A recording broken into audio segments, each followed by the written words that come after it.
శ్రీగురుభ్యో నమః. నమో దేవ్యై మహాదేవ్యై శివాయై సతతం నమః. నమః ప్రకృత్యై భద్రాయై నియతాః ప్రణతాస్మతాం. శృతిస్మృతిపురాణానాం ఆలయం కరుణాలయం.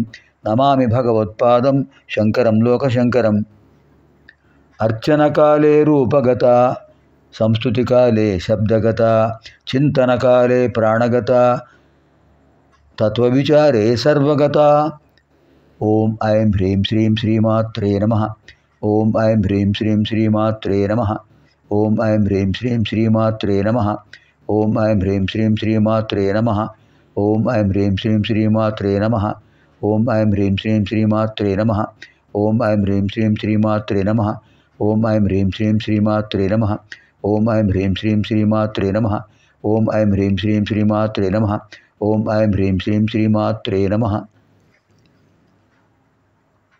వాగ్భవకూటంలో ఉన్న మంత్రాల్లో 6 మంత్రాలు మొదటి శ్లోకంలో మనకు దర్శనం ఇచ్చాయి. 6 మంత్రాలకు అర్థం తెలుసుకున్నాం. 6 మంత్రాలని బీజాక్షరాలతో జపించాం. ఇప్పుడు ద్వితీయ శ్లోకం. కమలాక్షి కల్మషఘ్ని కరుణామృత సాగర కదంబకాననావాస కదంబకుసుమప్రియా. కమలాక్షి కల్మషఘ్ని కరుణామృత సాగర కదంబకాననావాస కదంబకుసుమప్రియా.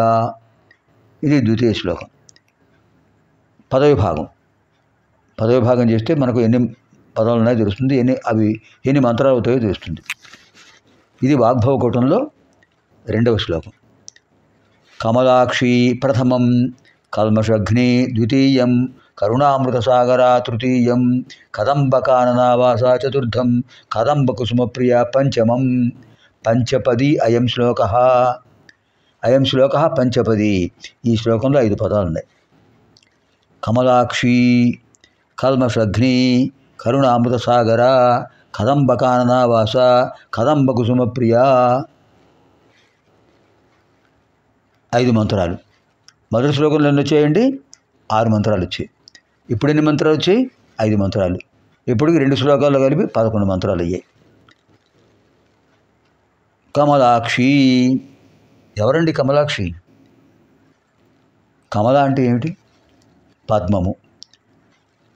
పద్మము వంటి ఆహ్లాదకరములైన నేత్రములు కలిగిన వారు అమ్మవారు. అమ్మవారి నేత్రాలు ఆహ్లాదకరంగా ఉంటాయి. పద్మం ఆహ్లాదకరమైన వర్ణం కలిగింది. వికసించిన పద్మం చూస్తే ఎంత సంతోషం కలుగుతుంది. అసలు పద్మ అంటే ఎవరు? లక్ష్మి. పద్మాలయే పద్మదళాయతాక్షి విశ్వప్రియే విష్ణుమనోనుకూలే. పద్మాలయే పద్మిని పద్మహస్తే పద్మాలయే పద్మదళాయతాక్షి. అలాంటి అమ్మవారు శ్రీ మహాలక్ష్మీదేవి ఈ శ్లోకంలో మనకు దర్శనమిస్తున్నారు. కమలాక్షి. కమలముల వంటి అక్షములు కలిగిన వారు. ఓం ఐం హ్రీం శ్రీం కమలాక్ష్యై నమః. కల్మషఘ్ని. కల్మషఘ్ని. ఘన అంటే నశింపజేసేవారు. వీటిని నశింపజేస్తున్నారు? కల్మషాలను నశింపజేస్తున్నారు. సమస్త దోషాలను నశింపజేస్తున్నారు. ఇప్పుడు మనం చెప్పుకునే ప్రతి అర్థం కూడా శంకర భాష్యం. అది గ్రహించండి. శంకర్ల వారు అద్భుతమైన భాష్యం ఇచ్చారు. గీతా భాష్యం రాశారు, సూత్ర భాష్యం, బ్రహ్మసూత్రాలకు భాష్యం రాశారు, ఉపనిషత్తులకు భాష్యం రాశారు. గీతా భాష్యం, శంకర భాష్యం, ఉపనిషత్ భాష్యం, సూత్ర భాష్యం, విష్ణు సహస్రనామాలకు రాశారు అద్భుతమైన భాష్యం. త్రిశతి నామాలకు రాశారు, 300 నామాలకు. ఎంత అదృష్టం అండి మనది. అక్కడ అమ్మవారిని దర్శిస్తున్నాం ప్రతి మంత్రంలోనూ, ఇక్కడ శంకర్ల వారిని దర్శిస్తున్నాం ప్రతి మాటలోనూ. ఇది మనందరి సౌభాగ్యం. కల్మషఘ్ని. కల్మషాన్ హంతీతి కల్మషఘ్ని. కల్మషములను నశింపజేస్తారు. ఏమిటండి కల్మషం? దోషము. ఒక పాత్రలో మంచినీళ్ళు ఉన్నాయి, దాహం వేస్తుంది, మంచినీళ్ళు తాగాలనిపించింది, కానీ దాంట్లో నలకలు కనిపిస్తున్నాయి, ధూళి కనిపిస్తుంది. తాగుతామా చెప్పండి? ఎందుకు తాగం? అది కల్మషం, దోషపూరితం. ఏం చేయాలి ఇప్పుడు? ఆ నీళ్లు పారబోసి కడిగి మంచి నీళ్ళు పడతాం, దోషాన్ని తొలగించేసాం. అది కల్మషగ్ని అంటే దోషాలను తొలగిస్తారు ఎవరు? అమ్మవారు. అమ్మవారు నామాలు జపించండి, దోషాలన్నీ పోతాయి. మనసులో ఎటువంటివి దుర్భావనలు ఉన్నా కూడా తొలగిపోతాయి, సద్భావనలు ఏర్పడతాయి. కల్మషగ్ని. ఓం ఐం హ్రీం శ్రీం కల్మషగ్నియై నమః. కల్మషగ్నియై నమః. కరుణామృత సాగర. కరుణామృత సాగర. కరుణామృత సాగర. కరుణ, అమృత, సాగర, 3 పదాలు ఉన్నాయి. కరుణ అనేటటువంటి అమృత సాగరం. కరుణ దయ. దయ ఎటువంటిది? అమృతం లాంటిది. తన కోపమే తన శత్రువు, తన శాంతమే తన బంధువు.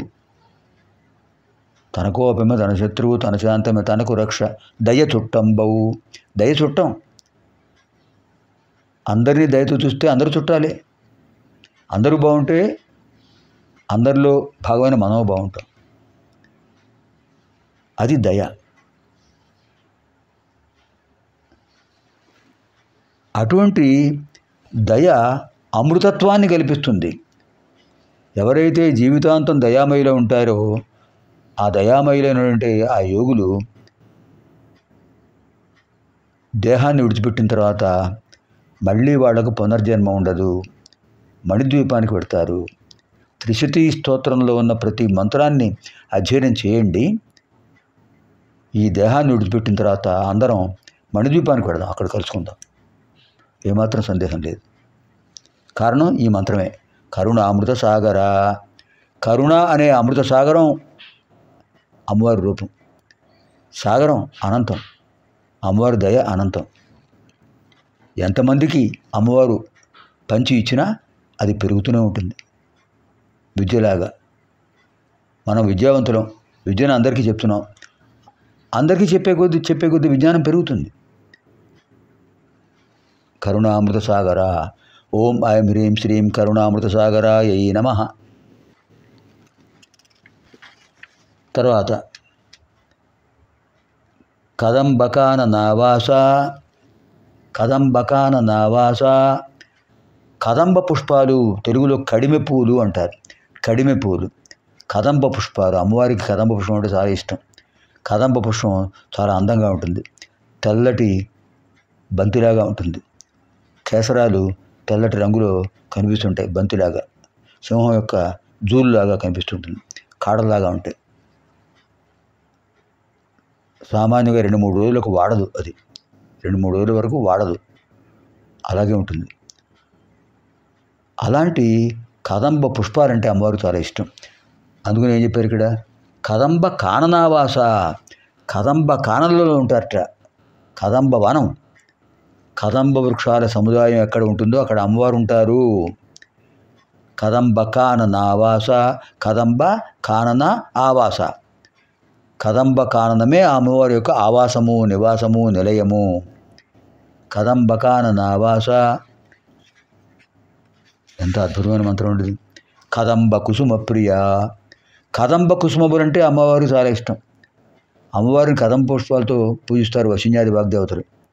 అమ్మవారికి పుష్పాలు వేస్తారు కదంబ పుష్పాలతో, ఎందుకంటే అమ్మవారికి చాలా ప్రియములైనవి, ఇష్టములైనవి. కదంబ కుసుమ ప్రియ. కదంబ పుష్పములు అంటే అమ్మవారికి చాలా ఇష్టం. కదంబ కుసుమ ప్రియ. ఓం ఐం హ్రీం శ్రీం కదంబ కుసుమ ప్రియాయై నమః. ఇప్పుడు 2వ శ్లోకంలో మనకు మంత్రాలు పూర్తయ్యాయి. 2వ శ్లోకంలో మనం 5 మంత్రాలు జపం చేశాం. మొదటి శ్లోకంలో 6 మంత్రాలు, 2వ శ్లోకంలో 5 మంత్రాలు, మొత్తం 11 మంత్రాలు అయ్యాయి. తర్వాత 3వ శ్లోకంలో ప్రవేశిద్దాం. సర్వేభ్యః పార్వతీ పరమేశ్వర్యోః దివ్యానుగ్రహ ప్రాప్తిరస్తు.